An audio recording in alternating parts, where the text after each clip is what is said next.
ক্ষমতায় টিকে থাকতে আওয়ামী লীগ সরকার বিডিআর হত্যাকাণ্ড ঘটিয়েছে। আসলে এটা আওয়ামী লীগকে ক্ষমতায় টিকিয়ে রাখার জন্য একটি ইন্টারন্যাশনাল কনস্পিরেসি ছিল। আওয়ামী লীগ ক্ষমতায় থাকলে বাংলাদেশের উপরে আধিপত্যবাদী শক্তির, সাম্রাজ্যবাদী শক্তির, দখলদারিত্ববাদী শক্তির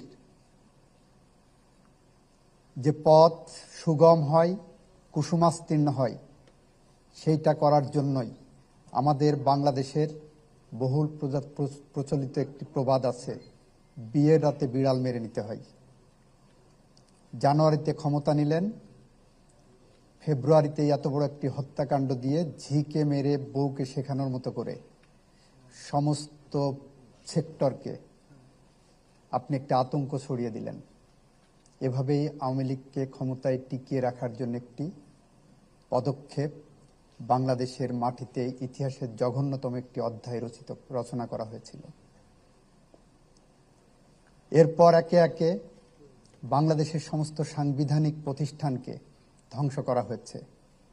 একে একে সরকারি সমস্ত ডিপার্টমেন্টকে রাজনৈতিক দুর্বৃত্তায়নের কাছে নতজানু করা হয়েছে।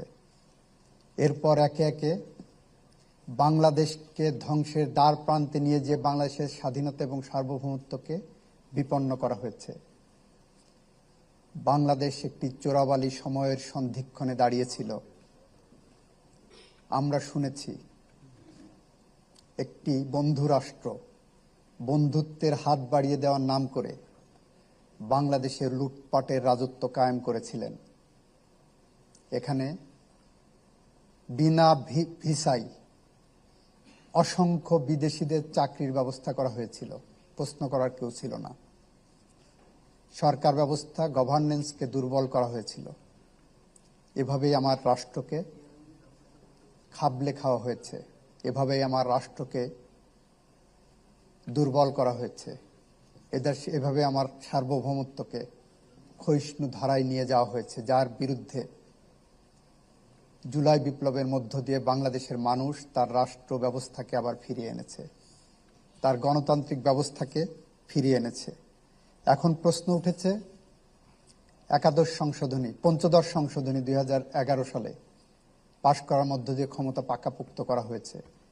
পঞ্চদশ সংশোধনী পাশ করা সম্ভবপর হয়েছে বিয়ের রাতে বিড়াল মারার মধ্য দিয়ে।